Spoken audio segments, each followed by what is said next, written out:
미국 서부 캘리포니아에 세이퀴아 국립공원이 있습니다. 그 국립공원의 가장 키가 큰 나무는 길이가 83m가 되고요. 너비가 10m가 넘는다고 합니다. 거기 심겨져 있는 다른 나무들도 기본적으로는 몇십 메타씩 자란다고 얘기를 합니다. 세코이아 나무의 특징은 이렇게 길게 자라면서도요, 바람에 굉장히 강하다라고 하는 거예요. 이 강한 광풍이 그냥 확 불어와도요, 태풍이 불어오고 해도 나무가 절대 꺾이지 않고요, 심지어 나무 가지가 부러지는 한이 있더라도 뿌리가 뽑히는 일은 절대로 없다고 합니다. 학자들이 세코이아 이 나무의 그 강인함을 연구를 해봤습니다. 도대체 무엇이 이 나무를 이토록 강하게 만드는 것일까?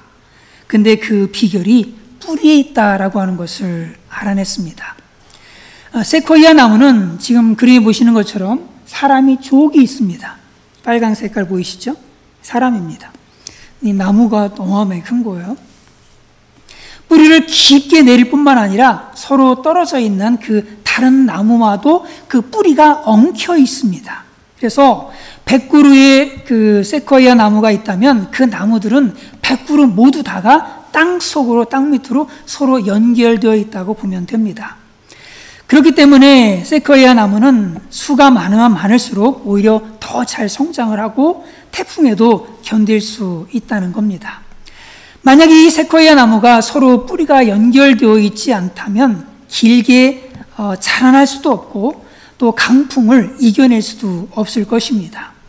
이처럼 우리도 말씀의 뿌리를 깊이 내리고 또한 마음으로부터 우리가 서로 연합을 하게 되어진다면 어떤 고난이 온다 할지라도 가지 몇 개는 꺾일지언정 뿌리가 뽑혀지는 그러한 일은 결코 없는 진정한 승리를 이루게 될 줄로 분명하게 믿습니다.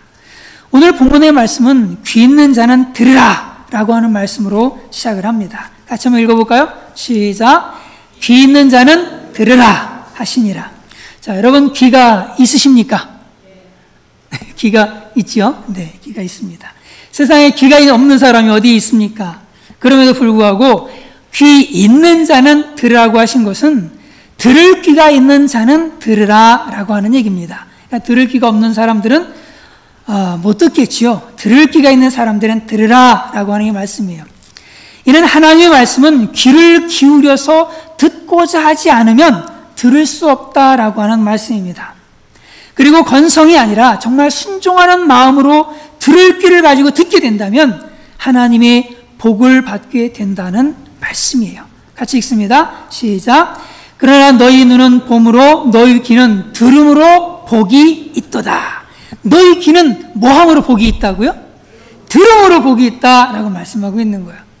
만약에 귀를 기울여 간절한 심정으로 그 하나님의 말씀을 듣게 된다면 무궁무진한 천국의 복을 캐낼 수 있다라고 하는 말씀이죠.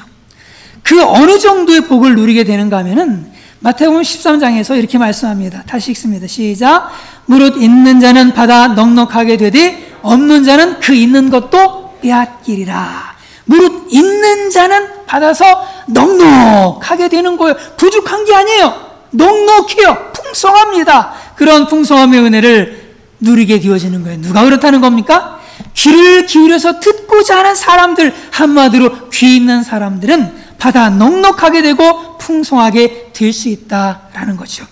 오늘 본문에서는 어느 정도를 얘기하고 있느냐면 30배, 60배, 100배의 복을 누린다고 그렇게 말씀합니다. 이 시간 들을 귀를 가지고 말씀의 귀를 기울여서 30배, 60배, 100배의 축복이 우리 모두에게 임하기를 주님의 이름으로 축원을 드립니다. 어느 날 씨 뿌리는 자가 씨를 뿌리러 나가서 땅에 씨를 뿌리게 되었습니다. 그런데 더러는 길가에 떨어졌어요. 그러니까 새들이 와서 먹어버렸습니다.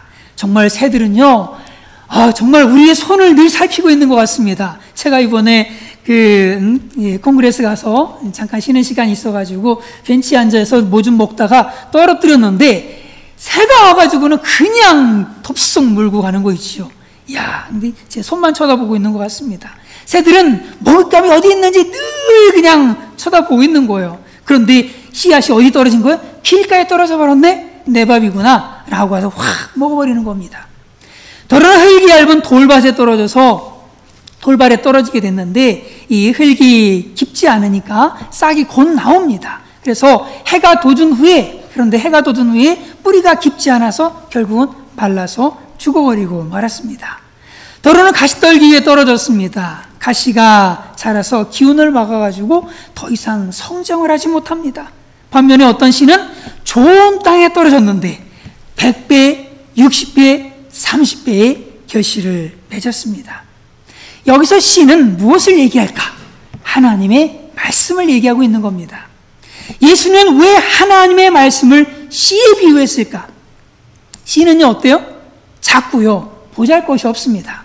씨를 보고선 야 탐스럽다 참 예쁘다 라고 하는 경우들은 거의 없습니다. 어떤 씨들은 정말 알록달록하기도 하고 정말 예쁘기도 합니다. 예. 근데 일반적으로 보면 씨는 그렇게 대단하지 않습니다. 결코 화려하지 않아요. 거기에는 향기가 나는 이런 것도 없어요. 눈에 띄지도 않고 별로 사람들의 주목을 끌지도 못하는 것이 바로 이 씨지요. 그런데 그 안에는 생명이 있습니다. 생명이 있어서 그냥 자라게 되어지는 거예요. 생명이 있기 때문에 자라나긴 하는데 어떻게 자라나요? 형형색색 아름다운 꽃을 피우면서 탐스러운 열매를 맺으면서 사람들에게 기쁨을 주고 행복을 주고 이렇게 되어지는 거예요. 마찬가지로 하나님의 말씀도 겉으로 보기에는 재미가 없습니다. 그냥 이 책, 두꺼운 책 얼마나 참 재미없어 보입니까? 드라마틱하지도 않고요 신비롭게 보이지도 않습니다. 그래서 잠이 안 올 때는 무슨 책을 읽어야 된다? 성경책을 읽어야 된다 라고 할 정도 아닙니까? 참 그런데 그렇게 사람들에게 별로 이렇게 매력이 없는 거예요. 그렇지만 그 안에 뭐가 있어요? 생명이 있습니다. 같이 읽어보겠습니다. 시작. 그 안에 생명이 있었으니 이 생명은 사람들의 빛이라. 여기서 그라고 하는 건 누굴 얘기하냐면 예수 그리스도를 얘기하고 있습니다. 예수 그리스도를 얘기하고 있는데 그 얘기하면서 뭐라고 말씀하시냐면 태초에 말씀이 계시니라 라고 하면서 이 말씀이 하나님과 함께 계셨으니 이 말씀은 곧 하나님이시니라 라고 하면서 그 안에 생명이 있었으니 이 생명은 사람들의 빛이라 라고 말씀하고 있는 거예요. 그 말씀 안에 뭐가 있다는 거예요? 생명이 있는 겁니다. 하나님의 말씀 안에는 생명이 있어서 죽어가던 사람들을 살아나게 하고요 절망 속에 빠져있는 사람들에게 희망을 주고 슬픔과 좌절 속에 있는 사람들에게 기쁨과 활력을 제공하는 것이 뭐예요? 하나님의 말씀입니다. 몸이 건조한 삶을 살아가는 사람들에게 꽃이 만발한 화단과 같이 그 얼굴과 마음을 활짝 피게 만드는 게 또한 무엇이다? 하나님의 말씀이다라고 하는 거예요. 무력하게 인생을 살던 사람들, 이러한 사람들이 열매 맺는 인생을 살게 만드는 것 바로 하나님의 말씀이죠. 그래서 그 열매로 말미암아서 자신에게도 기쁨이 되고 주 가족들에게도 기쁨이 되고 또 주변 사람들에게도 행복을 가져다주는 보람된 인생을 살게 만들어주는 게 뭐라는 거예요? 하나님의 말씀이라는 겁니다. 아브라함은 아무 소망도 없고 기쁨도 없이 아무런 기대도 없이 인생에 대한 아무런 미래에 대한 기대도 없이 살아가던 그런 할아버지였습니다. 그러던 어느 날 그 마음속에 하나님의 말씀의 씨앗이 떨어졌어요. 어떤 말씀이요? 내가 너로 큰 민족을 이루고 내게 복을 주어 내 이름을 창대케 하리니 너는 복의 근원이 될지라. 너는 복이 될지라 라고 하시면서 하나님의 말씀이 그의 마음 가운데 딱 떨어지게 됐어요. 이 말씀의 씨앗이 아브라함의 마음밭에 떨어졌을 때 아브라함의 인생은 완전히 달라지게 되었습니다. 다 죽어가던 인생이 하늘의 별과 같고 바다의 모래와 같이 수많은 열매를 맺는 위대한 인생으로 변화되게 되었습니다. 또 이 말씀의 씨앗이 소심함과 두려움 속에 숨어서 몰래 밀타작하고 있던 그 기도원에게 찾아와서 그의 마음에 떨어졌어요. 큰 용사여 여호와께서 너와 함께 계시도다 라고 하는 이 말씀의 씨앗이 그의 소심한 기도원의 마음 가운데 떨어졌을 때 그의 인생은 변화해서 메뚜기와 같이 수많은 미디안의 군대들을 단숨에 물리치는 큰 용사가 되었습니다. 또 이 하나님의 말씀의 씨앗은 갈릴리 바닷가에서 물고기나 잡던 그 촌 어부들의 마음에 툭 떨어졌어요. 이제 후로는 내가 사람을 취하리라. 누구에게? 어부들에게. 이런 말씀을 하신 거예요. 그런데 이 비린내나는 그 어부들이 일 역사를 바꿔놓는 역사 창조의 주역이 되어지고 만 겁니다. 이처럼 하나님의 말씀 속에는 생명의 능력이 있어서 우리가 상상할 수도 없는 놀라운 창조적인 역사들을 만들어냅니다. 여러분들에게도 그 하나님의 말씀이 떨어져서 여러분들의 인생을 정말 큰 용서와 같은 인생으로 바꾸어 주시기를 주님의 이름으로 축원을 드립니다. 그런데 이 말씀이 누구에게나 놀라운 역사를 일으키는 것은 아니다라고 하는 겁니다. 저에게도 여기 앉은 여러분에게도 모두가 다 지금 하나님의 말씀을 듣고 있고 보고 있습니다. 그런데 이 말씀이 누구에게나 똑같이 큰 용서로 만들어주고 복의 근으로 만들어주고 사람 낳는 업으로 만들어주느냐? 결코 그렇지 않다라고 하는 거예요. 어떤 사람에게는 아무런 역사가 일어나지 않아요. 80년 동안 신앙생활했어도 아무런 역사가 일어나지 않아요. 80년 동안 말씀을 들었어도 90년 동안 말씀을 들었어도 아무런 역사가 일어나지 않아요. 그런데 이 말씀이 어떤 사람에게는 30배의 역사가 일어나고요. 어떤 사람에게는 60배의 역사가 일어나고 어떤 사람에게는 100배의 역사가 일어나게 되어지는 거예요. 말씀의 능력은 동일한데 도대체 왜 사람마다 이렇게 차이가 나는 걸까? 그것은 마음밭의 종류에 따라서 달라집니다. 씨앗이 어느 밭에 떨어지느냐에 따라서 완전히 달라지는 거예요. 씨앗 자체에는 놀라운 생명력과 가능성이 있지만 그 씨앗이 떨어진 밭의 상태에 따라서 완전히 결과가 달라진다라고 하는 거죠. 예수님은 그 마음밭의 상태를 오늘 4가지로 나누어서 말씀하고 있습니다. 같이 읽어보겠습니다. 시작. 아무나 천국 말씀을 듣고 깨닫지 못할 때는 악한 자가 와서 그 마음에 뿌려진 것을 빼앗나니 이는 곧 길가에 뿌려진 자요. 첫 번째 밭이 길가와 같은 밭입니다. 이 길가 같은 그 마음밭에 가진 사람들은요, 마음이 딱딱하게 굳어져 있는 그런 마음밭입니다. 새가 와가지고 씨가 와서 땅에 떨어져도요, 도대체가 이 씨가 어디 들어갈 틈이 없습니다. 씨는 어떻게 합니까? 그냥 이렇게 던져놓으면 알아서 자라나요? 안 그러잖아요. 반드시 땅속에 묻혀야 돼요. 땅속에 묻혀서 어느 정도 습기를 유지해야 되고 어느 온도를 유지해야 되고 그래야지만 발화를 하게 되어지는 거거든요. 그런데 떨어졌는데 정말 길가처럼 딱딱한 그냥 거기에 떨어진 겁니다. 이 사람들이 그렇다는 거예요. 이렇게 딱딱한 마음을 가진 사람들이 있다라고 하는 거예요. 머리에서 말씀을 듣고 우리 머리로 가잖아요. 그죠? 이 머리에서 이제는 마음까지 딱 들어가야 되는데 마음이 딱딱하다 보니까 안 들어가. 더 여기서 딱 끝나버리는 겁니다. 이 길과 같은 마음을 가진 사람은 자기 생각과 교만과 편견으로 아주 딱딱하게 굳어져 있어서요, 좀처럼 말씀이 뚫고 들어가지 못하는 거예요. 그 사람의 마음에. 그런 사람들에게 말씀을 전해주려면 참 답답합니다. 말씀을 전해주는 족족 다 튕겨버립니다. 다 튕겨버립니다. 마치 벽에 대고 이야기하는 것 같아요. 한마디로 씨알이 먹히지 않습니다. 마음밭에 싹이 나려면 일단 씨알이 먹혀야 되거든요. 근데 씨알이 안 먹히니까 싹이 날 수가 없는 거예요. 그럼 왜 이렇게 사람들의 마음이 이런 밭이 된 걸까? 길과 같은 마음밭을 가진 사람들의 문제는요, 여러 사람들이 오고 가면서 밟고 다녀가지고 밭이 딱딱하게 뒤어진 거예요. 그 밭이 나쁜 밭이 아니에요. 나쁜 밭이 아닙니다. 다만 사람들이 하도 밟고 다녀가지고 발이 딱딱하게 굳어져 버린 게 그게 문제입니다. 오늘날 유튜브는 사람들의 마음을 길가와 같은 밭으로 만들어 버립니다. 많은 유튜버들이 세상적인 타이틀을 등에 업고선 온갖 하나님을 대적하는 잡다한 사상들을 그럴듯하게 쏟아냅니다. 그들은 온전히 얼마나 좋은지요, 절대 사람들 졸리게 하지 않습니다. 쏙 빠져들게 만들어요. 이렇게 다양한 유튜버들의 세상적이고 인본적이고 불신적인 이야기들, 이런 이야기들의 닳고 다른 이런 사람들과 대화를 해보면 대화가 안 돼요. 도대체 대화가 안 됩니다. 수많은 정보들을 자기가 이미 다 섭렵을 했어요. 다 섭렵을 했습니다. 그러니까 자기가 다 훌륭해. 나보다 다 똑똑하고 다 잘났어. 그러면서 좀 모르는 얘기하면 유튜브에 찾아보면 다 나와.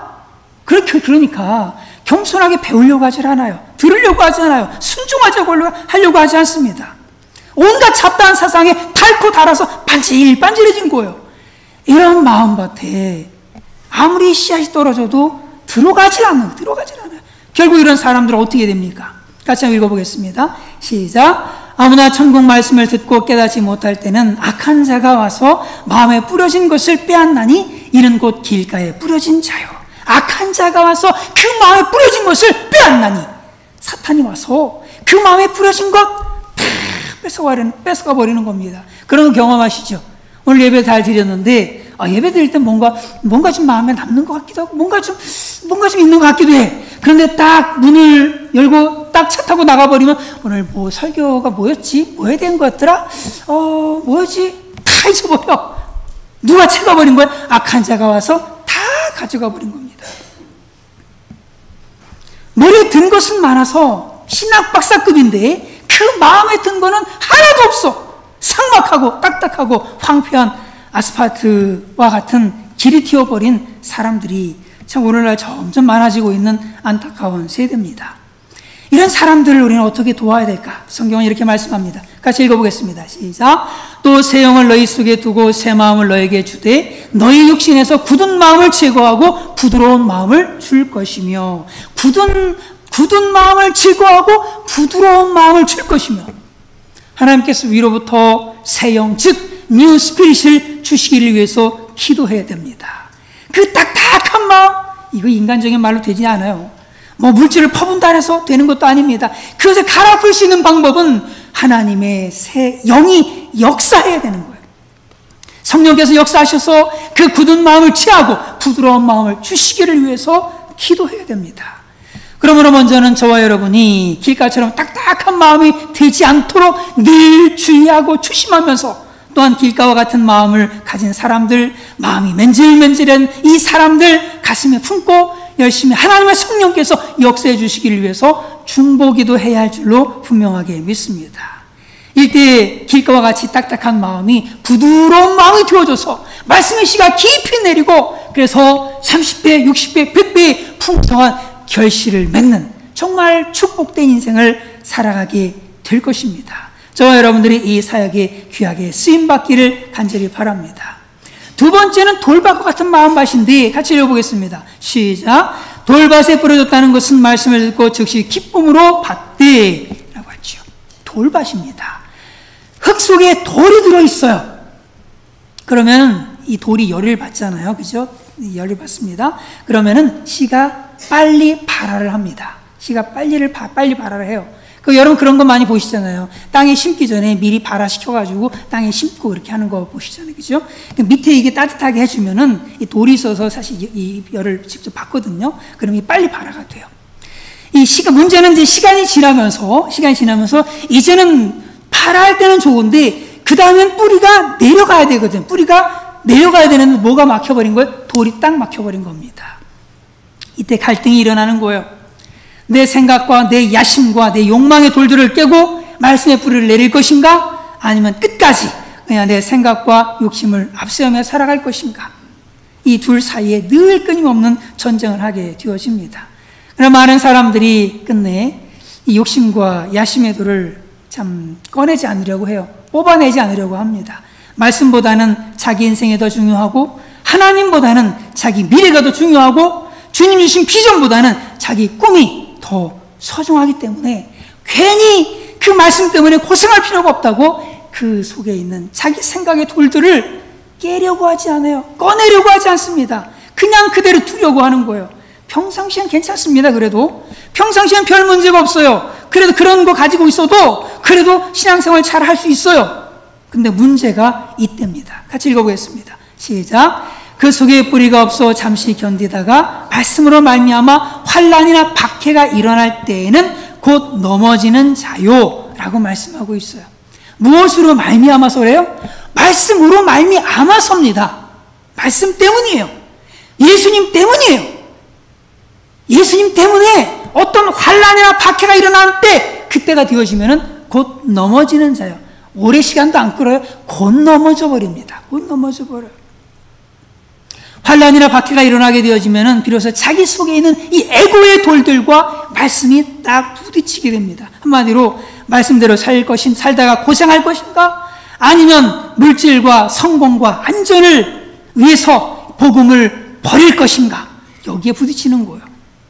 이때 에고의 돌들, 자기 인생, 자기 미래, 자기 꿈, 이거를 포기하지 않는다면 결국에는 넘어지고 마는 거예요. 결국에는 복음을 버리고 자신의 욕심과 꿈과 유익을 따라가고 말 겁니다. 결국 넘어진다는 거예요. 버리지 않으면 넘어지게 되어지는 겁니다. 자기 유익의 말씀이, 자기 유익과 하나님의 말씀이 서로 이렇게 좀 맞아 떨어질 때는 별 문제가 없어요. 꽃길을 걸을 때는 별 문제가 없습니다. 말씀 때문에 손해봐야 되고, 말씀 때문에 희생해야 되고, 말씀 때문에 고생해야 되고 하는 그런 시점이 오게 되어지면은 이런 분들은 견디질 못합니다. 결국에는 넘어지고 마는 거예요. 포기하고 마는 겁니다. 가룟 유다를 생각해 보십시오. 그는 예수님의 12제자 중에 한 사람이었습니다. 그는 처음에 예수님을 따를 때는 누구보다 은혜 많이 받고 기쁨으로 말씀을 받았을 겁니다. 그러니까 이 사람이 재물을 줬잖아요. 재물은 아무에게나 재물을 맡깁니까? 믿음직한 사람들에게 재물을 맡기는 거 아닙니까? 그런데 이 유다가 바로 그 재물을 맡았던 사람입니다. 그런데 그 마음에 가득 찬 꿈과 그 야망의 돌들이 그 속에 있었어요. 그런데 이거를 꺼내지 않으니까, 이걸 뽑아내지 않으니까 그 인생의 시련이 왔을 그때 결국에는 여지없이 넘어지고 말았습니다. 마음의 돌은 마음속에 감춰져 있기 때문에 잘 보이지 않아요. 다른 사람도 속고요, 자기 자신도 다 속습니다. 그 사람 속에 뭐가 들어있는지 아무도 몰라요. 심지어 자기 자신도 모릅니다. 그래서 우리는 이 돌들을 늘 우리 말씀의 거울 앞에 자신을 비춰보면서 날마다 끊임없이 이 욕심과 이 야망과 이런 돌들을 끄집어내는 그런 수고를 해야 할 줄로 분명하게 믿습니다. 세 번째로 이 마음밭은 가시로 가득한 가시밭이에요. 그동안 돌밭의 문제는 그런 내면적인 문제라면 이 가시밭의 문제는 외면적인 문제를 가진 사람들입니다. 같이 읽어보겠습니다. 시작. 가시떨기에 뿌려졌다는 것은 말씀을 들으나 세상의 염려와 재물의 유혹에 말씀이 막혀 결신하지 못하는 자요. 말씀을 듣지만 세상의 염려와 재물의 유혹 때문에 뭐가 막혀요? 말씀이 막혀가지고 결실을 못해. 열매 없는 인생을 살아가는 겁니다. 말씀 듣고 말씀대로 사는 거 좋은데 세상에 살아남기 위해서는 말씀대로 살면 안 될 것 같아. 말씀대로 살다가는 이 세상에 뒤처질 것 같고, 이 세상 왕따 당할 것 같고, 망할 것 같고, 그러다 이런 염려들이 팍 있는 겁니다. 세상 염려에 휩싸이게 되어지면 자꾸만 그 마음이 소심해지고 두려움이 생겨서 내 속에 떨어진 그 말씀이 있는데 그 말씀이 자라지를 못해요. 열매를 맺을 수가 없습니다. 뿐만 아니라 이 세상에 뭐가 최고입니까? 뭐니 해도 머니가 최고라고, 그렇지요? 돈이 최고잖아요. 예, 재물의 유혹입니다. 누구는 얼마나 해서 얼마를 벌었대, 누구는 뭘 샀대, 누구는 어떤 어마어마한 집에서 산대, 누구는 그 대단한 시험에 합격을 했대. 이런 말들을 들으면 자꾸만 마음이 흔들리고 나도 한번 해봐야 되는데 라고 하면서 이런 유혹에 이끌려서 결국에는 내 속에 떨어진 그 말씀의 씨앗이 자라가지 못하고 성장하지 못하고 열매를 맺을 수가 없게 되어집니다. 사탄은요, 우리가 이런 거 좋아하는 건 너무너무 잘 압니다. 물질에 대한 욕심이 많고 세상의 염려로 늘 시달리고 있는 우리를 너무 잘 알기 때문에 늘 이 유혹의 가시로 우리를 찔러댑니다. 우리가 이 유혹의 가시들을 어떻게 극복할 수 있을까? 디모데전서 6장 12절에서는 이렇게 말씀하고 있어요. 앞부분에 사실은 함께 봐야 되는데 바로 그 물질에 대한 염려로 인한 문제들을 얘기해 주고 있어요. 12절 같이 읽어보겠습니다. 시작. 믿음의 선한 싸움을 싸우라. 영생을 취하라. 이를 위하여 내가 부르심을 받았고 많은 증인 앞에서 선한 증언을 하였도다. 믿음의 선한 싸움을 싸우라. 영생을 취해라. 하나님을 믿는 믿음으로 모든 그 염려들과 싸우고 유혹과 싸워라. 이렇게 말씀하고 있는 겁니다. 하나님이 우리 아버지신데 왜 염려를 하십니까? 돈이 우리 인생을 책임져 주는 것이 아니라 하나님 아버지께서 우리 인생을 책임져 주시는데, 이건 믿고 재물의 유혹과 싸워야 하지 않겠습니까? 각종 유혹이 판치는 그런 가시밭과 같은 세상에서 선한 믿음을 싸움을 통해서 믿음의 거목들로 성장하는 우리 모두가 되시기를 간절히 바랍니다. 그러면 이 모든 것들을 다 없앤 맛이 얻은 거예요? 바로 좋은 맛인 거예요. 그 길가같이 딱딱한 곳, 가라앉은 곳이 좋은 맛이고, 돌덩이 같은 거, 그 있는 거 다 뽑아낸 것이 좋은 맛이고, 가시들을 다 믿음으로 그냥 잘라버린 것이 어디야? 그게 좋은 맛인 겁니다. 23절을 같이 읽습니다. 시작. 좋은 땅에 뿌려졌다는 것은 말씀을 듣고 깨닫는 자니 결실하여 어떤 것은 100배, 어떤 것은 60배, 어떤 것은 30배가 되느니라. 아멘. 말씀을 듣고 깨닫는 자라고 했습니다. 오늘 말씀에는 깨닫다라고 하는 단어가 5번이나 반복되어서 나오고 있어요. 이 깨닫는다라고 하는 것은 단순히 그냥 머리로 이해하는 정도가 아닙니다. 깨닫는다라고 하는 이 말씀은 나에게 주신 진리의 말씀으로 깊이 영접한다라고 하는 거예요. 그런 겁니다. 여기에는 뭐가 수반이, 회개가 수반이 되어지고 결단도 수반이 되어지는 거예요. 말씀 앞에 자신을 적복종시키는 내적인 싸움도 함께 수반이 되어지는 겁니다. 그래서 누가복음에서는 이 좋은 밭을 가진 사람을 어떻게 표현하고 있느냐면 말씀을 듣고 지켜 인내로 결실하는 자다라고 표현했어요. 같이 읽어보겠습니다. 시작. 좋은 땅에 있다는 것은 착하고 좋은 마음으로 말씀을 듣고 지키어 인내로 결실하는 자니라. 듣고 마는 게 아니에요. 좋은 말씀이네 라고 하고 마는 게 아니에요. 그걸 듣고 내 삶에 어떻게 적용시킬까? 내가 어떻게 순종할까? 그 네 순종을 위해서 내가 버려야 될 건 뭘까? 라고 하면서 말씀을 듣고 지켜서 인내, 힘들지만 끝까지 인내하면서 살아가서 결국에는 30배, 60배, 100배의 결실을 맺는 사람들이 바로 좋은 밭을 가진 사람들이다 라고 하는 거예요. 사무엘서에 보게 되어지면 사울과 다윗이라고 하는 두 왕이 등장을 합니다. 그들에게는 사무엘과 나단이라고 하는 훌륭한 선지자들이 있었죠. 이 선지자들은 이들을 책망을 분명하게 했어요. 사무엘은 사울을 책망을 했고 나단은 다윗을 책망을 하면서 회개를 촉구하죠. 이때 사울은요, 이 사무엘 선지자를 통한 하나님의 말씀을 들어요. 듣고 이해는 합니다. 이해는 해요. 그렇지만 자신의 잘못을 진정 깨닫지를 못해요. 자신의 삶을 고칠 줄을 몰라요. 방향을 바꿀 줄을 몰라요. 결단할 줄을 몰라요. 결국에는 비참한 최후를 맞지 않았습니까?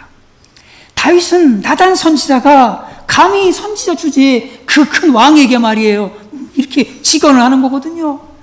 그런데도 불구하고 하나님의 그 경고를 두렵고 떨림으로 마음에 받습니다. 눈물로 회개를 해요. 눈물로 회개하고 결단을 하고, 그때 하나님께서는 이런 다윗의 죄를 용서해 줄 뿐만 아니라 그게 큰 은혜를 베푸셔서 그의 후손을 통해서 계속해서 다윗 왕국을 이어지게 하시고 장차 메시아를 그의 후손을 통해서 약속해 주시죠. 사람들은 이 세상에서 관리를 많이 합니다. 저도 건강 관리를 하려고 요즘 꽤나 애를 쓰고 있습니다. 조금씩 한 달 세월이 가다 보니까 몸이 좀 불편하네 라는 걸 느끼면서 얼마나 신경을 쓰는지 몰라요. 그런데 이런 것보다도 더 크게 신경 써야 될 것이 있습니다. 그것은 저와 여러분들의 마음밭 관리인 줄로 분명하게 믿습니다. 아멘? 제가 작년에 저희 밭이 아니죠, 잔디밭을 얼마나 정말 정성 들여 가꾸었는지 모릅니다. 있는 풀은 다 뽑아대느냐고 손에 물집이 잡힐 정도로, 정말 팔이 아플 정도로 얼마나 많이 풀을 뽑았는지 몰라요. 그런데 이제 한 해 지나고 올해 들어서 제 삶이 좀 바빠졌습니다. 좀 너무너무 바쁘고 정신없고, 그래서 전혀 바꾸질 못했어요. 그랬더니 세상에 작년에 그렇게 수고했는지조차도 느낄 수 없을 정도로 무성한 풀밭이 되어져 버렸습니다. 또다시 우리의 마음밭이 그래요. 그냥 가만히 놔두면은 그냥 가만히 있는 게 아닙니다. 가만히 있는 게 아니라 그냥 자연스럽게 우리의 마음은 길가밭처럼 딱딱해지고요, 때로는 돌밭과처럼 자꾸 머릿속에 욕심들이 생겨나고 가시떨기와 같은 밭처럼 온갖 염려와 유혹들로 가시들이 팍 우리 마음 가운데 자라나게 되어집니다. 저희들이 이런 것들을 제거하고 말씀을 겸손하게 듣고 말씀을 깨닫는 좋은 밭이 되어서 30배, 60배, 100배의 결실을 맺는 우리 모두가 되시기를 주님의 이름으로 축원을 드립니다.